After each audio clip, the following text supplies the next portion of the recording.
Howdy, F-Zero! The non-verbal fuck you to Sega. I'm sure you've all heard of F-Zero, right? You know, an awesome skill-based racing game, iconic launch title for the Super Nintendo, it's got some of the best racing music ever, it's a Nintendo franchise that's been left to rot in the ground. Because why release a new, fun, fast, skill-based racing title, huh? Let's just keep releasing a new luck-based kart racer and anger the Irishman. You fat shit! You fat boy! F-Zero is a Nintendo franchise that hasn't had a release in quite some time, leading many to believe that it's contracted a deadly disease. Death. With that being said, I'd like to introduce a new segment on the show called Dead Franchises, where we take a look at franchises that were left to rot by their developers, for better or for worse. Cue the intro.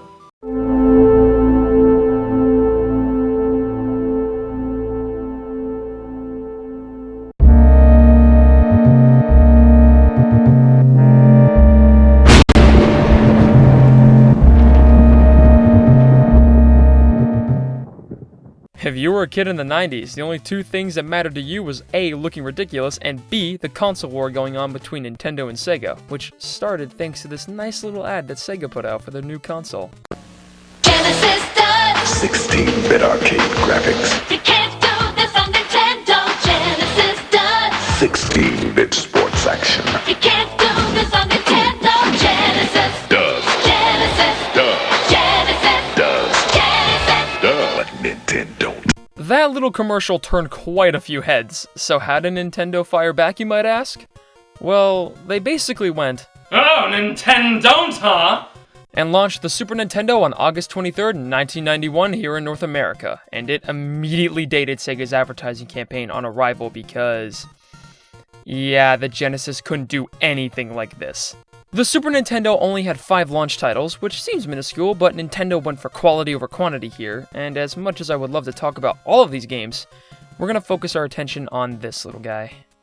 Here it is, the beginning of the end for this franchise. Now, the thing with the Super Nintendo launch titles is that each one shows off what the console is capable of, with F-Zero and Pilotwings showing off Mode 7, an optical illusion that the Super Nintendo could do, making 2D games appear to be in a 3D space.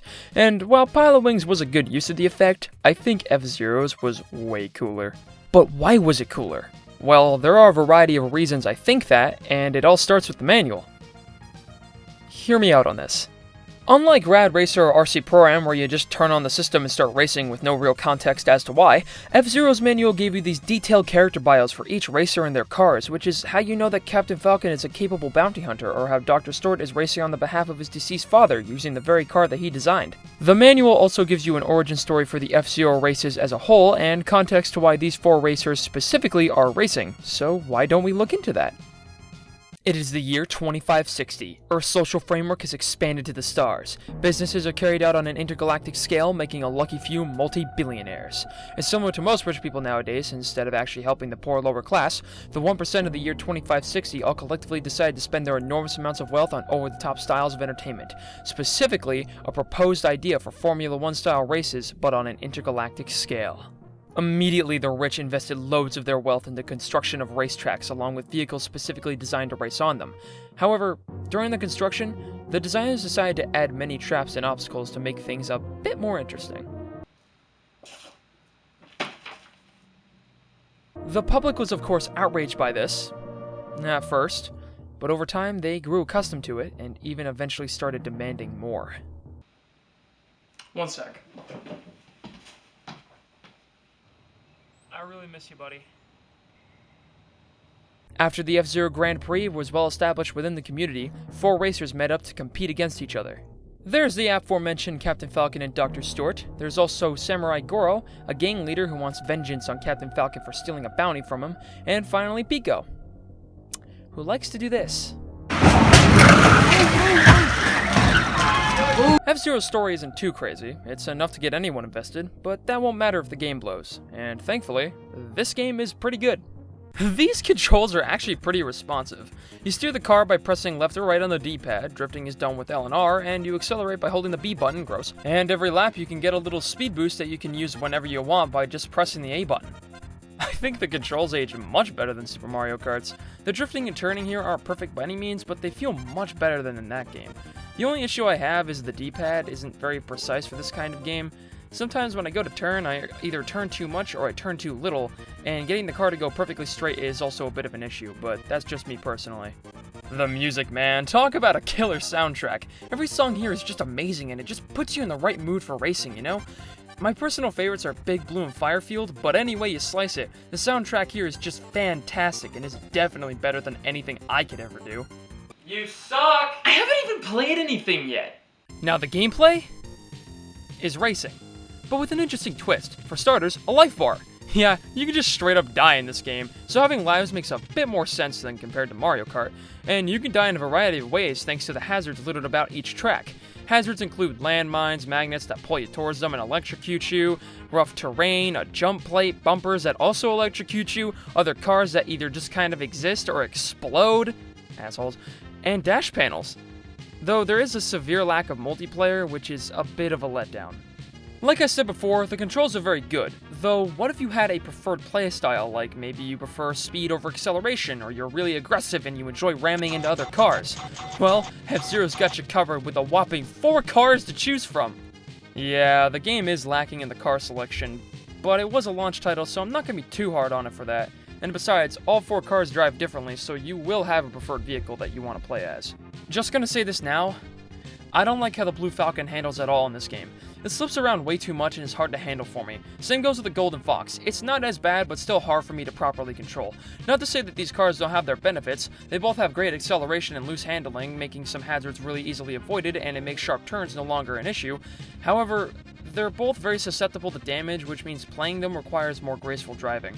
The Wild Goose and Fire Stingray laugh in the face of this. These guys can tank damage like no tomorrow, have very good handling, especially in the drifting, and to get the most out of them, you'll have to play very aggressively, which falls in line with my playstyle since I like to run people off the road. The only 2 problems I have with these cars is that they have poor acceleration, so it'll be a while before you start climbing up the ranks, and while the handling is better, making sharp turns can be a bit of a challenge. Now the tracks are... alright. It's pretty clear Nintendo hadn't yet hit that sweet spot when it came to track design, but despite how dated they feel, they're still really fun to race on. There's a total of 15 tracks in the game spread across 3 leagues, the Knight, Queen, and King leagues, with Knight being the easiest and King being the hardest. Now you might say, wow, that's a lot of tracks for a launch title, and yes, that is a large number of tracks, but it shares the same problem as Super Mario Kart, in which there are repeated track themes, though it's not as severe here as it was in that game. There are 3 Mute Cities, 2 Port Towns, 2 Death Winds, 2 Red Canyons, and 2 White Lands, with the second White Land track being right after the first one. Why? Wouldn't it make more sense to follow White Land 1 up with Death Wind 2? It would give the Queen League more variety and make it so that the look of White Land doesn't outstay its welcome. Another issue I have with the tracks, specifically Death Wind 2 and Silence, is that they feel more Mario Kart-esque in their design. The safest way you're going through these without taking too much damage is by moving very slowly and making precise movements so you can avoid the bumpers. If you're playing as anything but the Fire Stingray. You can make these corners pretty well with the Fire Stingray by ramming into the walls of the track, but that just limits your options to 1 car, and where's the fun in that?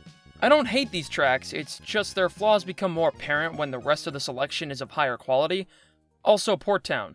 Now the graphics are definitely graphics. My main issue is the perspective. It doesn't look like you're 300 feet above a city, it looks like you're directly on top of the city just from how the shadow's being casted. It doesn't look like you're that far up from the buildings at all, and it doesn't look like you're racing on an actual high-tech racetrack. It looks more like you're racing on one of those kindergarten rugs that you find in a classroom. But overall, I actually really like these visuals. They're bright, vibrant, and colorful. I love the smooth animation when the cars move, and I love that little detail when the characters move with the car when it turns. I think that's adorable. And the one thing I love the most is the little 3D rotating sprite on the character select screen, because that's still really impressive today. Overall, these graphics suffice. They work and convey a nice sense of speed, and you'll definitely get enjoyment from them. But playing for prolonged periods of time hurt my eyes personally. But then again, they're not very good, so take that with a grain of salt. I still think F-Zero is a decent romp if you're curious about how the franchise started, but it's definitely the first in the franchise. Almost all the tracks that are introduced in this game be reused and remixed in later games, both music tracks and race tracks alike, and while I do have some issues with the controls, that doesn't mean that they're bad. You can still garner quite a bit of fun from them. My main issues lie in the racetracks and the visuals. With the racetracks, it's obvious Nintendo had nowhere to go but up when it came down to designing them, and with the visuals, it just looks like you're racing on paper and the perspective is weird. But the tracks are still really fun to race on, and the visuals themselves are still bright and colorful and eye-catching. And despite all these problems, I still really recommend this game. Sure, the visuals are outdated and it's nothing really that impressive nowadays, but you'll still have a lot of fun playing it, and it won't take up much of your time, and it's super accessible these days, whether you're playing on the original Super Nintendo cartridge, whether you're playing it on the Wii, or the Switch, or you're just straight emulating the game, it's gonna treat you right regardless. But I hate that Nintendo refuses to make a new F-Zero game because Mario Kart is their mainstay racing series. Look, I get it, Mario Kart is far more accessible than F-Zero ever was, but that doesn't mean there's not an audience for a skill-based racing game, right? There surely is. I'm here, I love F-Zero. F-Zero is fantastic! And Nintendo blames it on a lack of creativity, but I call BS on that because Mario Kart 8 has a zero-gravity gimmick, which is literally just what F-Zero is by that point. Just, Nintendo, if you don't have any ideas for where you can take F-Zero next, then why not outsource the game to another company like you did with F-Zero GX? You gave the game to Amusement Visions, which is just a sub-company of Sega. Sega still does when Nintendo don't.